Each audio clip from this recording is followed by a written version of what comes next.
Então, vamos lá, bom dia. Nós vamos dar início à sequência de sessões anuais sobre músculo esquelético, né? Hoje vai ser o tema de ciências básicas relacionadas ao músculo esquelético, abordando principalmente a parte de embriologia e histologia.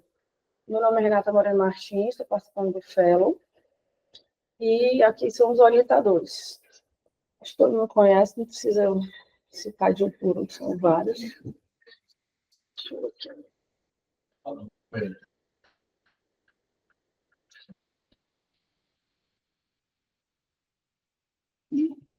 Acho que eles vão estar em cima, né? Não, acho que vai ser aqui. Acho que vai ser Cadê o computador? Não, tá não.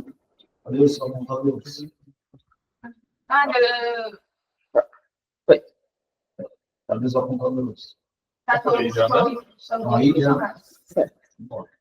Começando pela parte da embriologia, tudo se inicia, né, com a fecundação, enfim.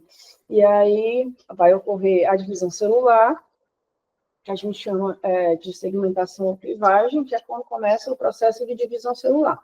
Nessa fase inicial, que é por volta das primeiras 2 semanas da fecundação, ocorre uma divisão celular intensa, mas não há o aumento nem a divisão de funções celulares. As células elas vão aumentando progressivamente, o zigoto ele vai progredir na divisão em 8 células, em seguida 16 células que a gente chama de mórula, seguindo a blástula com 32 células, até chegar à gastrulação ou gastro, né?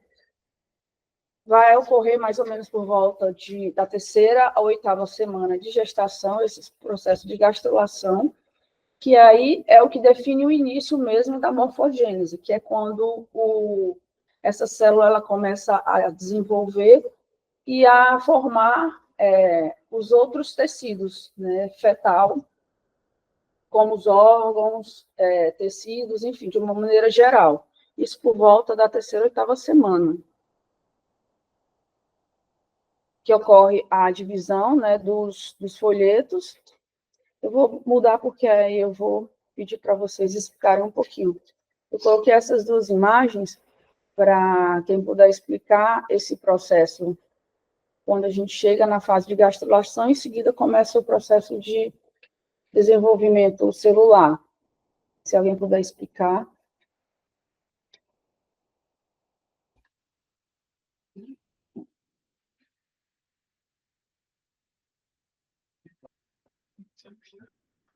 É basicamente um processo da gastrulação, que vai ser... A gastrulação é um processo que faz a transformação de tecido laminar. Esse tecido laminar é composto pelo ectodermo, mesodermo e endodermo. Esse processo da gastrulação vai dar início à depilação, em seguida, depois, de uma formação da notocorda, que é a formação do tubo neural, e posteriormente, no mesodermo paraxial, vai dar origem aos somitos, que vai originar o eixo axial, eixo vertebral medial do embrião. Essa figurinha, né, do lado direito, a gente vai ver em cima o epiblasto, embaixo o hipoblasto. Cadê? O epiblasto, o hipoblasto. E aqui tem a formação do sulco primitivo, né? Que ele é dorsal para cranial. E aí vai trazer o nó primitivo, e aqui tem o sulco, né? Aí, essas células elas vão invaginando até formar o tubo neural, né? Aqui. E aí, a gastrulação, ela é realmente essa troca, né? Do folheto bilaminar para o trilaminar. E aí, deixa eu ver o que eu vou fazer. Então, basicamente, a mãe já tinha falado mesmo, né? Realmente, que vai marcar a gastrulação, essa essa diferenciação do folheto bilaminar para o tri. E aí, quando forma o trilaminar, que ele vai se diferenciando, né? Vai fazer aqui a nossa volta, as células do mesoderma e essa invaginação de células aqui da primitiva, né? Do ciclo primitivo, vai fazer a notocorda. A notocorda não, o tubo neural com a crista neural, né? A notocorda é o azul? É o vermelho. O vermelho. O que é o azul? Tubo neural. Neural. Em cima, a crista neural. Certo. Que vai se afastar, né? É do lado. Aí o mesoderma paraxial, né? Mais mediário, depois o mesoderma intermediário e o lateral. Sim. Tem mais alguma coisa que esqueci de falar aí? Não, Nessa parte, não. Né? não. Tá bem afiado. Eu vou só complementar. Aí a figura completa é essa, como as meninas bem disseram, é a divisão do folheto bilaminar com trilaminar. E aí, o que esse folheto trilaminar representa, né? É o endoderma, mesoderma e o ectoderma. Cada folheto desse, ele vai ser responsável pela formação de um órgão ou sistema. O endoderma, ele tem a função principal de desenvolver as partes epiteliais das traqueias, brônquios, pulmões. Ele vai revestir o epitélio dos órgãos como um todo, né? Gastrointestinal, fígado, bexiga, faringe, dos órgãos internos, né? Endodermos internos. O mesoderma, aí ele vai ser dividido, né, em paraxial, intermediário e lateral, e cada um desses ele vai ter uma função. O paraxial, ele vai se desenvolver na parte da musculatura, principalmente da cabeça, e do músculo estriado esquelético. O intermediário, o sistema urogenital e o desenvolvimento das gônadas. E o lateral, ele vai desenvolver o tecido conjuntivo, de uma maneira geral, e os músculos viscerais. Também como a membrana pleural e cardíaca e dos outros órgãos, né? Coração, sangue, baço e o córtex da suprarrenal.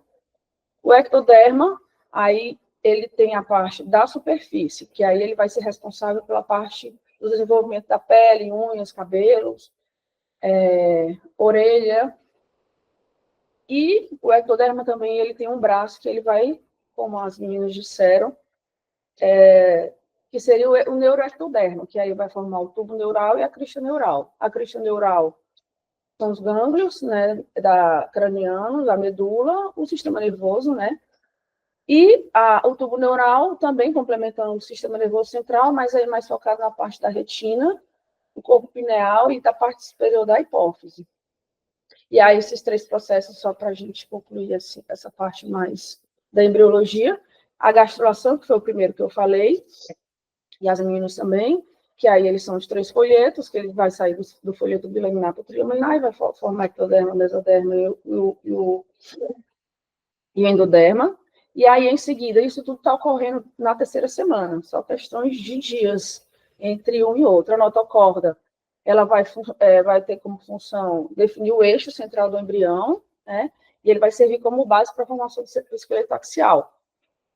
E também das vértebras, né? Futuramente da placa neural. E a neurulação, que ela é induzida pela notocorda, né?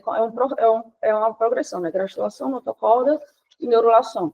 Vai ser induzida pela notocorda e pelo ectoderma e vai ser responsável pela formação do tubo neural e das cristas neurais, né, com o desenvolvimento do sistema nervoso central.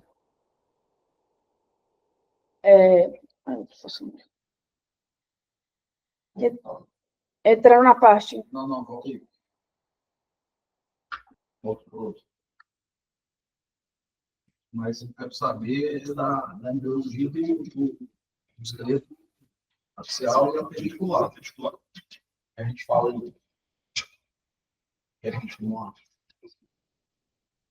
que aí tá só o vermelho, né? Mas aí continua, né? Se desenvolvendo. Depois aí do mesoderma, que aparece.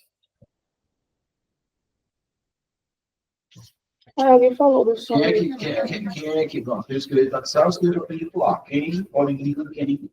Como é que isso acontece? Pode ser até foi o que eu fui falado, né? Pode ser o appendicular. Mas o axial é um pouquinho aqui mesmo, né? Depois disso aí, veio o quê?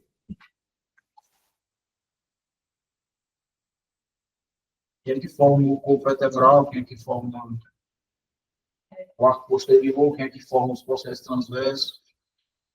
A neuropassão, né? Tem, além do processo de formação neural, transformar também a célula da crista neural, tubo neural, notocórneo, são mitos, né? Aí as células da crista neural vai formar o osso, e as cartilagens e a face no crânio. O tubo neural vai formar parte da medula espinhal e do cérebro. A notocórnea vai ser como um suporte, né, para o tubo neural. O somites, que é o mesoderma paraxial, ele vai formar o esqueleto axial. E as células mesodermais laterais, o esqueleto apendicular.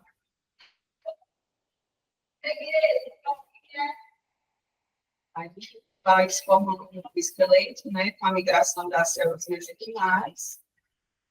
E os condrócitos e os osteoblastos, que eu acho que mais na frente, na parte da histologia, vão diferenciar para a formação dos ossos. Alguém quer complementar? Também sobre a formação óssea, e também que a formação óssea ela ocorre de duas maneiras. Pela ossificação endocondral. Isso é mais para frente. Vai ser mais para frente um pouquinho. Alguém quer comentar mais alguma coisa? Faça a forma. Tá, então, assim, depois tem a formação dos somites, né? Então, e segue essa formação, né, com a migração dos folhetos para poder formar o corpo. Então, o que é importante é a gente saber o que forma o quê, para quando houver o defeito de formação, a gente saber onde está o defeito de formação. Então, precisa ir mais à frente, né, na formação da embriologia da estrutura óssea, né, a partir dos mesodermos, como já foi falado. Mas precisa seguir mais, né, somitos, né, explicar a formação dos miótomos, né, dermátomos, né, que são os segmentos para formar o resto da coluna. Ali a neurulação, ok, forma a parte neural, mas a gente tem que ver como é que forma a parte óssea e por que essa formação, ou o defeito da formação, vai gerar defeitos congênitos, né? Então, isso aqui é o principal que a gente tem que aprofundar. Pode seguir aí. É porque as células do mesoderma, né, elas da placa lateral, elas são responsáveis pela formação do esqueleto apendicular. E aí essas células mesenquimais, elas vão se diferenciar em condrócitos, cartilagem, aí a formação endocondral, e aí osteoblastos, ossos e a formação óssea intramembranosa. Esqueleto apendicular inclui o quê? Os membros, né? O que mais? Que sim. Escápula é a clavícula, né? Escápula é a clavícula. Embaixo, quadril, né?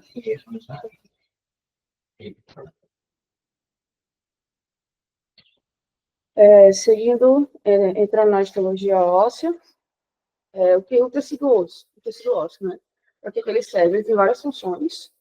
Você deixar essa imagem, deixa eu ver só a tua imagem para depois. Só para ver se tem a ver com isso. Eles falaram, né? Não, tá à frente. Próximo. Não, Pronto. tá bom.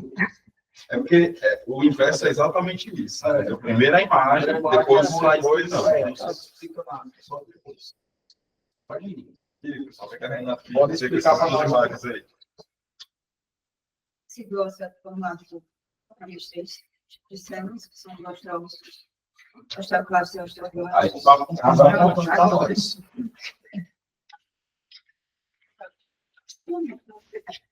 Minha cabeça na frente? Não, mas... Minha cabeça é grande, desculpa. Então, como é que você sabe que os osteócitos, né, eles estão na matriz óssea.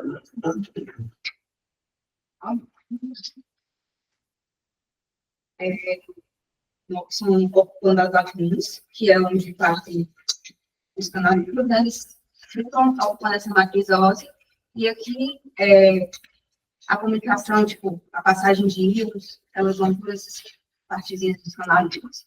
Aí aqui mais externo, eu vou ter os osteoclastos, bem aqui, que são células gigantes, móveis, multinucleares, para treinar absorção, reabsorção. E os osteoblastos, que sintetizam a parte orgânica da matriz óssea. E os três fazem parte da composição. Eles ficam onde, osteoblastos? Os quê? Osteoblastos.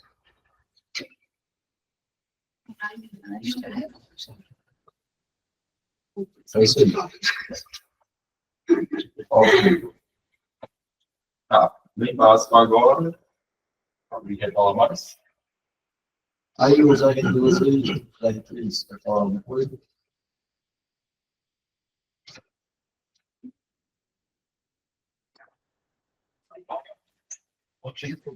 Tá tudo completo, tudo amarrado? Estão tímidos. Então, foi mesmo, assim. Esquema de falsificação também da norma, como ela falou bem, né, com a questão do osteoblasto.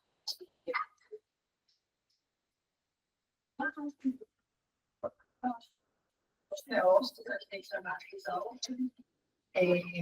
a matriz reformada, né, que é o osteoide.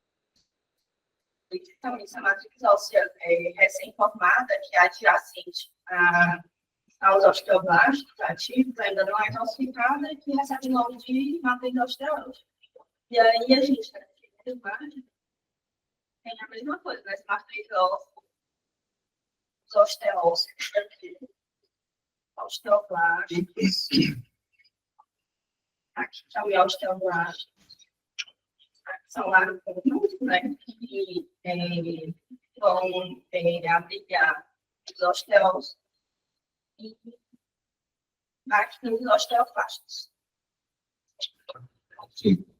Esquema mesmo de ossificação, se não me engano, não, fora daquele registro. Pode voltar aí. Então,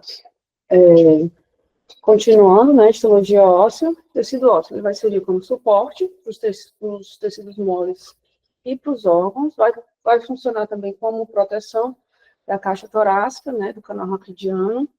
Ele aloja e protege a medula óssea, proporciona apoio para os músculos, né, e além disso, tem função de depósito, principalmente de cálcio e fósforo. Ele é um tipo especializado de tecido conjuntivo, e aí ele como as meninas falaram, ele é formado pelo material extracelular e pela matriz óssea, principalmente, por células, material extracelular e matriz óssea. Aí aqui a figura com as respectivas legendas, né, como as meninas bem disseram, na parte mais periférica tem os osteoblastos, aqui é só um desenho esquemático, ali é o corte histológico. As células maiores, mais nucleadas, grandes, são os osteoclastos. No centro, a gente da matriz óssea predomina principalmente os osteócitos, e essa parte mais vermelhinha, rosada, o mesênquima, e ali o osteoide, que é a matriz neoformada, que é essa parte mais fininha, que está internamente aos osteoblastos.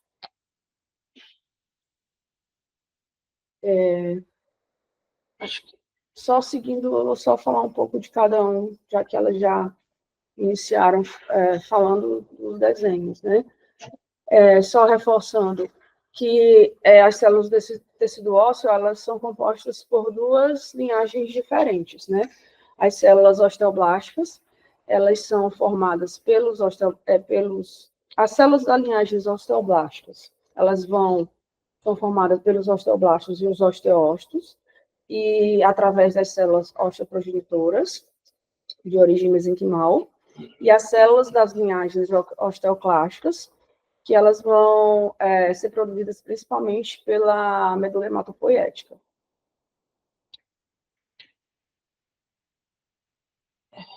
Os osteócitos, né, eles são, como eu falei, derivados de células osteoprogenitoras, e aí elas são células encontradas no interior da matriz óssea, como as meninas me disseram, e aí eles vão ocupar espaços chamados lacunas. Aí essas lacunas, elas formam os canalículos de prolongamento de osteócitos, por onde eles vão se comunicar e fazer a troca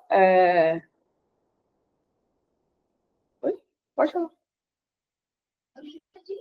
Isso. As trocas de íons, enfim. Isso, para nutrição. Pode falar. Os osteoblastos, eles estão na superfície, como a gente bem viu, na superfície óssea, derivadas das células osteoprogenitoras mesenquimais. Aí eles vão sintetizar a matriz orgânica, aquela parte central, né? E que é formada principalmente por colágeno tipo 1, proteoglicanos e glicoproteínas, né? E aí eles influenciam na função de outras células ósseas também, são capazes de concentrar fosfato e íon, participam na mineralização da matriz óssea, e após ele sintetizar na matriz extracelular, ele forma uma forma, como se fosse uma forma inativa, né, que ele vai ficar de uma maneira inorgânica e vai chamar de osteócitos, que acho que alguém comentou também. E aí os osteoclastos, eles são derivados dos monócitos, né, produzidos na medula hematopoética, no interior do tecido ósseo, são multinucleados, células grandes, enfim, são móveis, e situam-se na superfície e também no interior das peças ósseas. Na área de reabsorção, eles são encontrados em pequenas depressões, e aí são conhecidos por lacunas de Hall-Ship. Se alguém puder complementar essa parte.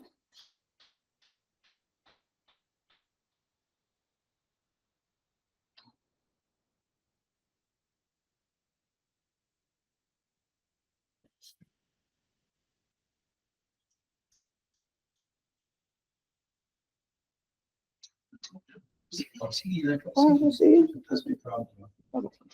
Aí a matriz óssea, que é aquela parte central, a parte orgânica, né? Ela é constituída uma parte orgânica e inorgânica. Essa parte orgânica, 95% dela é formada por fibras colágenas, constituída principalmente pelo colágeno tipo 1. Tem uma imagem de matriz óssea? As imagens seguintes. Daí você vai passar para quê? A imagem que tem depois. Tem. Pode passar, hein? Passei. Eu vou botar ela aqui logo, então. Posso pôr a imagem? Pode.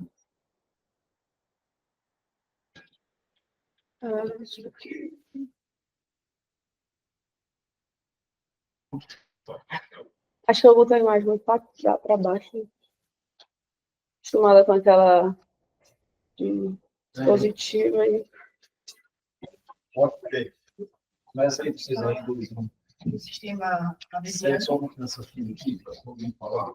Mas só sobre matriz Bora, óssea. Gustavo, cadê o blues? Não, né? Não, doutor, pode continuar. Não, eu ia falar que nessa imagem a gente vê o sistema artesiano, né? E aí, aqui a gente vê o sistema de Havers, aqui o periósteo, aqui o canal, esse canal aqui que ela mostra, Qual é o nome do canal? canal de Volvo, e a parte do endócrino, que é aqui. Esse canal, na verdade, é um canal central, né?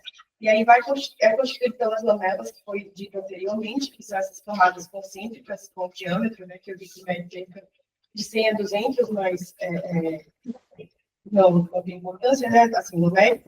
E aí, o que é que vai acontecer? Tem dois canais, né? O canal de Havers e o canal de Volvo, né? Esse canal Esse aqui central é o de é o Havers, né? de Volvo, né? Esse. Esse é o de É o Harvard. de Harvard. É o canal Que vai no eixo central, longo. eixo longo é o canal de Havers, né? Os canais laterais que ligam os canais de Havers são canais de Volvo, né? Certo. E aí, esse canal, o que vai acontecer? Ele vai ter pequenos vasos sanguíneos e nervos, e aí ele vai proteger, né? E aí, o que acontece? Ele vai fazer parte da linha de crescimento, que vai ser a fina camada, que são essas camadas que o Dr. Cláudio acabou falando, e eles têm as lacunas que vão conter os osteócitos.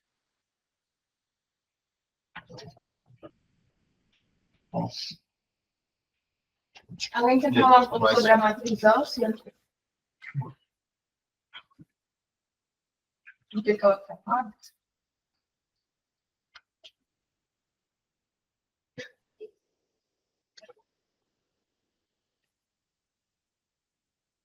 Bora, esses dependem só da matriz óssea.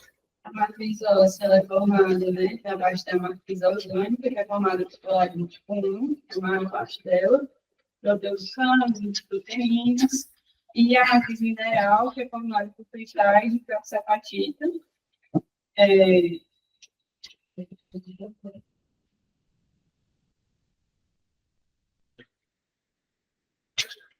Mas não falou, né? A matriz óssea é formada 50% pela parte orgânica, né? E a outra parte do material mineral. Ela fala de cristais de hidroxapatita, de fosfato de cálcio, que aí vai ser responsável pela rigidez, né, e pela resistência do osso. E a parte orgânica é mais composta pelo colágeno, tipo 95%. E a outra parte por glicosamiloglicanos, proteoglicanos, e é responsável pela flexibilidade. Aí, Alguma coisa aí? Ok. Como as meninas disseram, né, a parte orgânica e inorgânica, só para a gente seguir, 95% é orgânica, formada por fibras colágenas, né, entre elas glicoproteínas, fatores de crescimento, e a parte inorgânica, que é 50% da matriz, são basicamente íons, né, principalmente fosfato e cálcio, que quando se associados, o fosfato, o cálcio e os outros íons vão formar os cristais, né, de hidroxapatita, que na superfície do colágeno ele vai conferir a rigidez e resistência ao tecido ósseo.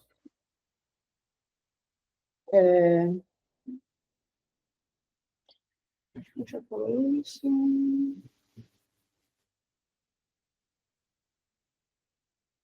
Voltando na figura, era para ser assim, né? Porque ela... eu botei ela também para a gente falar mais um pouquinho da questão do... Porque ela engloba também, não sei se está aparecendo aqui, do periósteo e do endósteo. Seguindo a sequência da matriz óssea, eu queria continuar nessa sequência. Matriz, e aí o endósteo, periósteo, e o que vai seguindo. Deixa eu ver aqui. as coisas internas e externas do osso. Mas sim, cada um vai.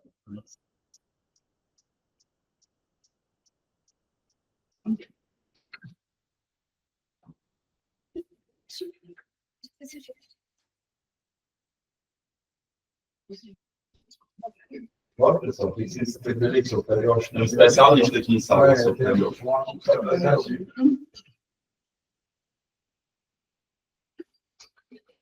Olha só o interior. Como é que você sabe o interior?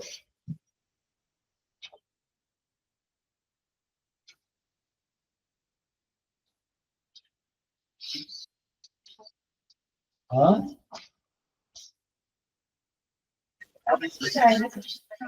Pode falar dessa forma. Mais externa, bolsa, tem a janela de mais externa, a interna para a sigla de chave energia, responsável por ligar com base mais externa, interna. Também tem o nosso vai fazer a nutrição desse pós, fornecimento de ossos osteoblastos, crescimento, recuperação as principais funções. Explica só um pouquinho para ele. O que os meninos falaram é isso mesmo, o PHX é dividido em duas camadas, né, externa e interna. A camada interna é aquela câmbio, tem uma capacidade de mutação maior, né, de reposição óssea maior. A camada externa, a camada de proteção, é a que vai ter acesso aos PHX, que a gente vai seguir estudando também, os padrões de reações PHX. Eles são fixados pelo ciclo de Chappé, Isso é na cortical, né? isso na cortical. Então, a periósteo ele repõe a cortical, ele é dado cortical para os fibras de chato, né? Uma coisa interessante é que essas fibras, elas, ao longo da vida, vão endurecendo, né? E o periósteo também vai endurecendo, então, por isso que existe uma certa mobilidade, uma flacidez maior do esqueleto imaturo da criança. É por isso que a gente vê certos tipos de fraturas que a gente já vai ver nos próximos pontos, que são típicos da criança e que a gente não vê no adulto. O periósteo ele desliza, né? Ele é mais maleável, mais móvel, né? Então, o cara, a criança quebra o osso, né? Só que um cara de verde, por exemplo, de toros, ela quebra o osso, né? Mas sempre faz o traço. Mas ele sempre faz o traço, porque o periósteo seguro, o periósteo é móvel, né? Então, é só um bando assim, móvel na cor de calcinha, porque o periósteo está segurando ele, né? E às vezes ele pode sangrar também, inclusive, porque tem hematomas subperiosteais, é mais forte também, né? Então, são longas ventanas que a gente pode ver, por exemplo, na nacional. Não essa camada, mas é muito vascularizada. Está explicado, pode seguir, tá? A gente tem até as 8.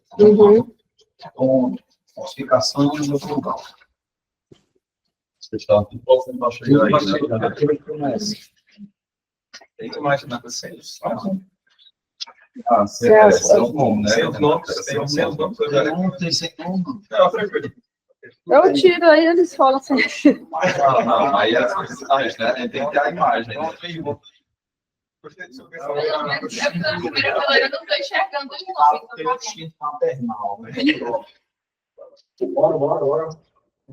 Não é A gente fala da ossificação endocondral, né? Na verdade, na histologia de óssea, deve ter duas ossificações endovenosa e a endocondral.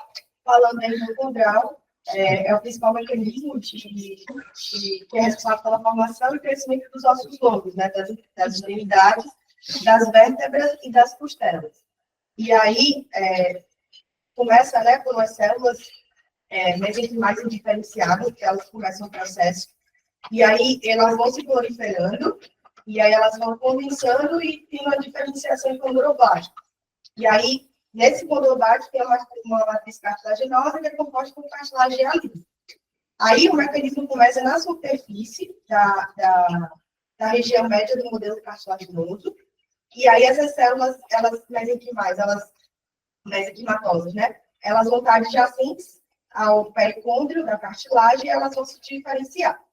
E aí, essa diferenciação e essa junção dos osteoblastos, elas vão sintetizar a matriz óssea e aí vai ter o processo de mineralização.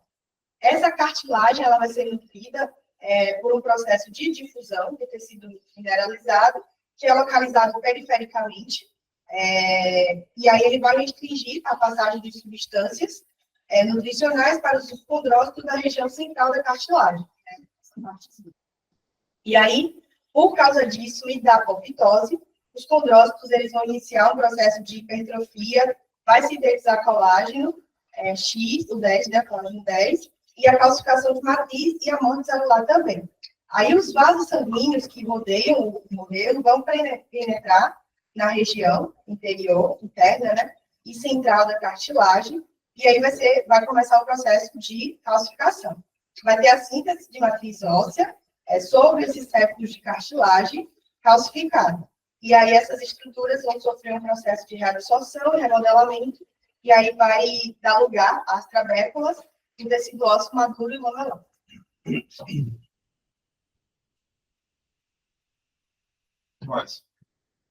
E aí, para complementar, né, ela, como eu falei, né, surge na cartilagem hialina e ela vai surgir no centro de ossificação primária, que é no crescimento fetal. E aí vai ter essa invasão, assim, de forma mais clara, sintetizada, na verdade, falando, vai ter a invaginação dos vasos sanguíneos, que eles vão trazer essas células osteoprogenitoras, do que eu falei, né, da diferenciação dos osteoblastos. E aí vai iniciar a formação da matriz óssea com a apoptose dos condrócitos, como eu falei também, e aí isso vai diminuir a cartilagem. E aí a matriz óssea, inicialmente, ela começa na diástase, através do colar periosteal, e do centro de ossificação primária, como eu falei também. E aí essa progressão vai para as extremidades do osso. E aí esse centro de ossificação secundária, que são formados nas segundas epífises, ele vai permitir a substituição da cartilagem por tecido ósseo, que é o final do processo, né? E aí, toda essa cartilagem hialina, ela vai ser substituída por tecido ósseo, e exceto a parte articular, né, a superfície articular e a placa epifisiária. Pronto. Isso é como se forma um osso longo, né? Diferente de como se forma um osso plano, né? Então, a clavícula, né, a escápula, né, os ossos cranianos, né, os pacientes são formados de outra forma, né, ossificação intramembranosa, né. Então, aqui é a ossificação endocondral, isso aqui forma osso longo. Né, e à medida disso, à medida das alterações nessa formação, também vão gerar doenças ou malformações relacionadas ao defeito de formação. Vamos lá, doutor. Aí, como o doutor acabou de comentar, né, a classificação histológica ela vai ser de 2 tipos, a classificação histológica óssea, né, o tecido primário, imaturo ou lamelar, que o doutor acabou de falar, que é o primeiro tecido que vai ser formado, que vai dar sequência ao tecido maduro. No adulto, ele é pouco encontrado. Esse tecido, ele é principalmente encontrado no feto, na criança. O outro tecido a outra subdivisão é o secundário laminar maduro, como o doutor já falou, que aí vai ser encontrado no adulto, que aí vai ser composto por lamelas, a sua organização paralelas e concêntricas. E aí o processo de ossificação, né, que como a gente já meio que comentou, ela pode ser intramembranosa, que aí vai ser dentro da membrana conjuntiva, ele vai ocorrer no periósteo, e ocorre principalmente, como o doutor falou, nos ossos planos do crânio, face e mandíbula. Ele também tem uma contribuição no crescimento dos ossos curtos e na espessura dos ossos longos. E a ossificação endocondral, como falaram bem agora já, é formada a partir do modelo cartilaginoso, que aí vai formar o osso futuro, e ocorre principalmente nos membros e nas vértebras. As etapas já foi dita, posso... Pode passar. E aqui essa... Agora eu... Esse aí.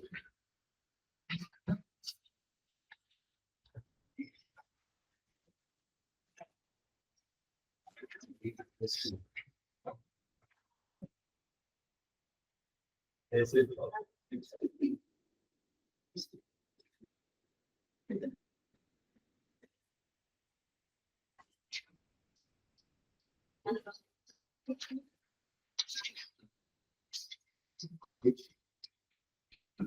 Ah, mas eu falei, agora eu vou falar.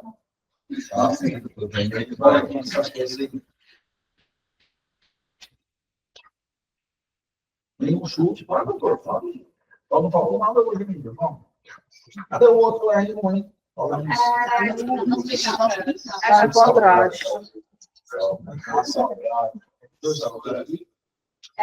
Sabe, para de 16. Já está indo, já está quase andando. Ele já está bem com 5 meses. Né? Sim, vamos.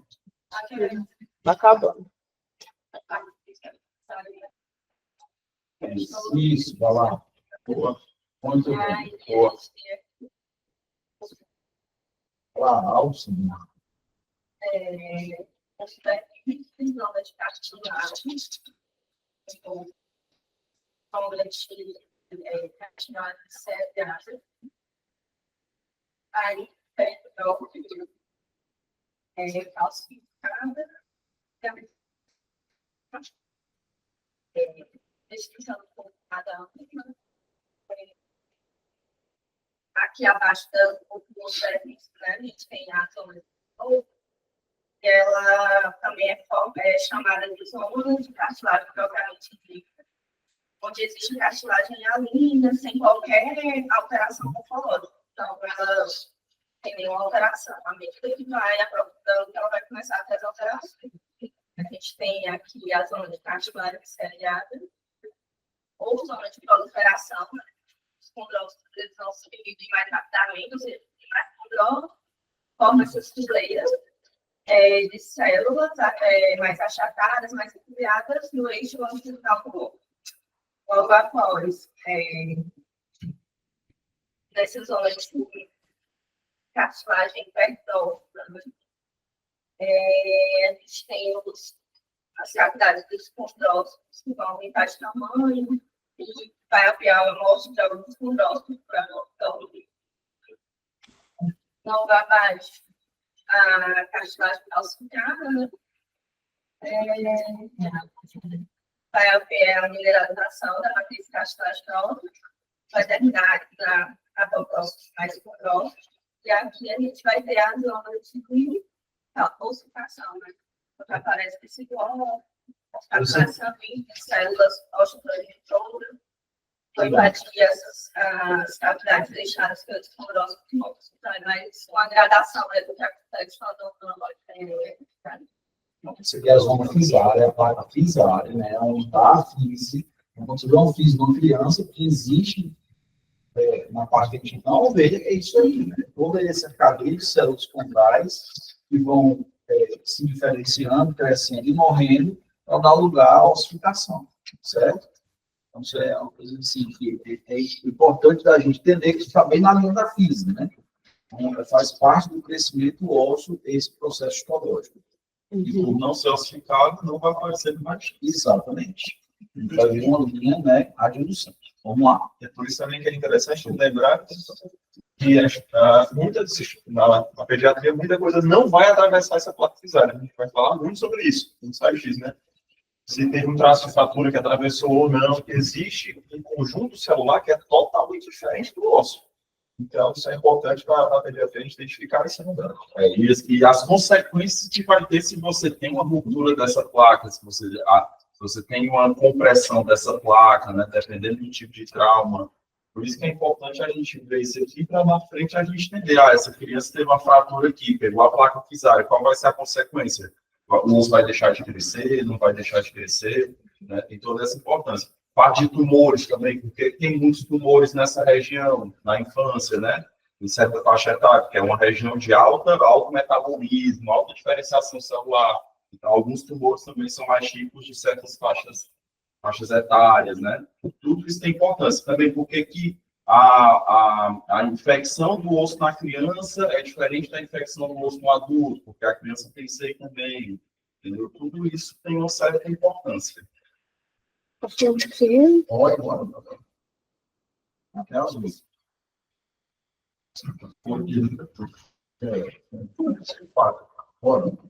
Agora é pronto, matéria dada. Pronto. Formação patológica. Não, vamos lá. processo de reparação Aponta aí para os meninos aqui da medicina, você vê ela regalar os olhos. Falei, claro, igualmente ficar vivo. Vai. acho que tem mais amidótico, periódico,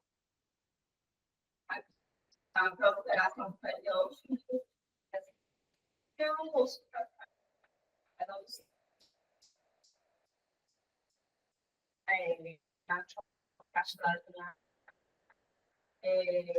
depois vai formando cada osso, esse osso secundário vai se formar, pode ser esse processo de consolidação da fratura consolidada. Posso já consolidar. Minha absorção de campo, né? E aí, quais são as células que participam disso aí? Como é que é? Porque a figura dá para entender pela figura, mas e microscopicamente o que acontece? O osteoclasto tem alguma importância? O osteoblasto tem alguma importância? Como é que é?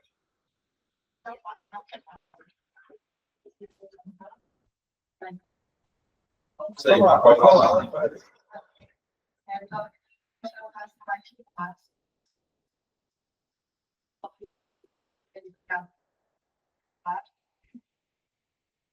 E aí eles estão fazendo só graças à visão. E depois, claramente, vai é formado em Santa Catarina. Ele está mostrando. Pouco mais.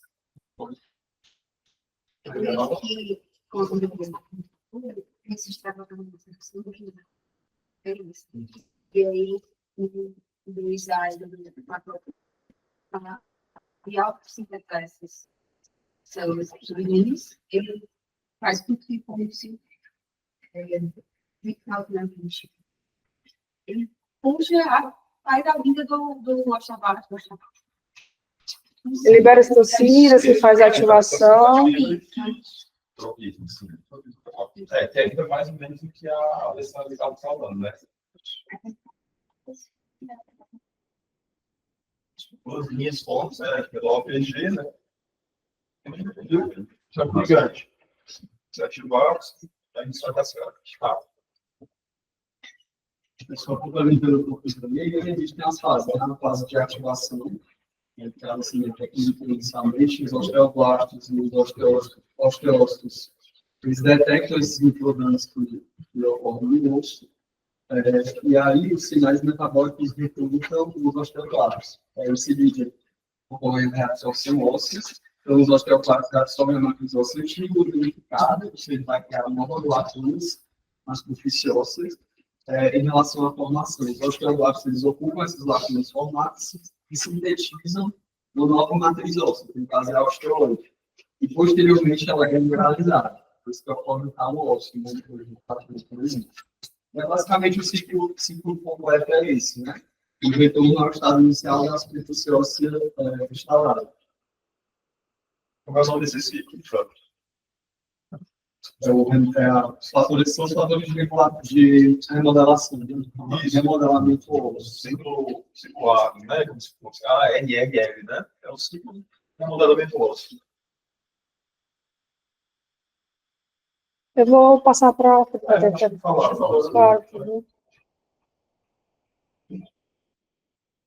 finalizar.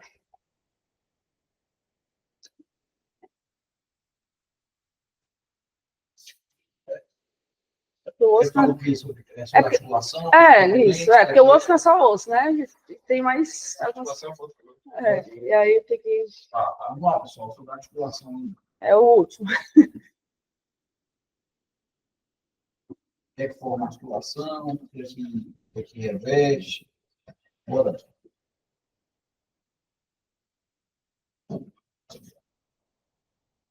Quais são os componentes aí? Tem as setinhas aí. Vocês vão colocar um nome ao lado de cada seta.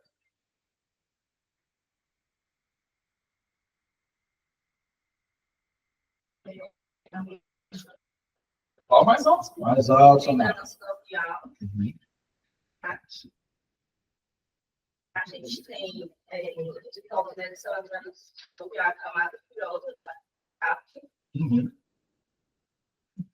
cavidade articular, tecido ósseo esponjoso.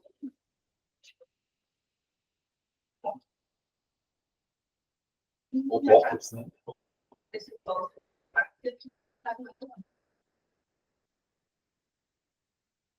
Tem mais coisa que você deve ouvir? Só são os componentes ou o que tem dentro da articulação?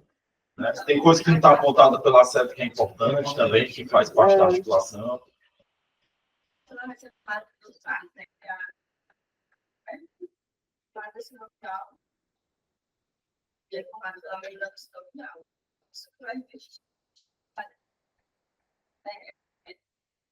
Isso que vai revestir a cavidade articular, né? Exceto as áreas cartilagens. E no canal medular também tem a parte da negócio maior. Cadê a cartilagem aí? Não está apontado, né? Mas cadê ela? A cartilagem é Toda a importante. articulação sinodal tem a cartilagem, né? Vou para a cartilagem, mostra isso.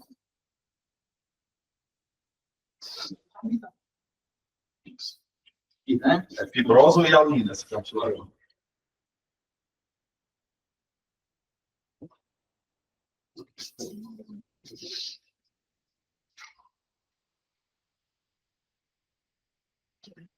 Qual é o tipo de cartilagem? Formato ficou assim.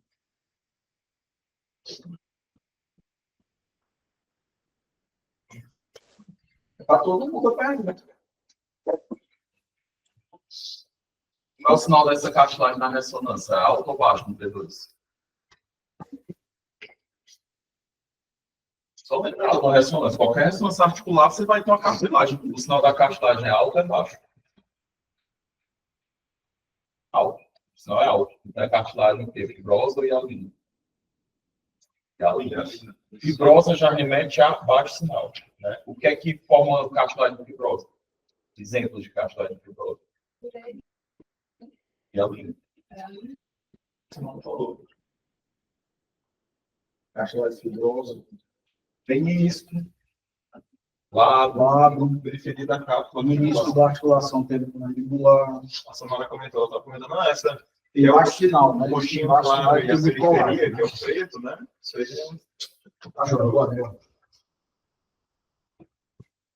Só demonstrando, né? Periósteo mais externo, membrana sinovial, camada fibrosa da cápsula, a cavidade articular, o tecido esponjoso, compacto e a cápsula medular. Muito bem.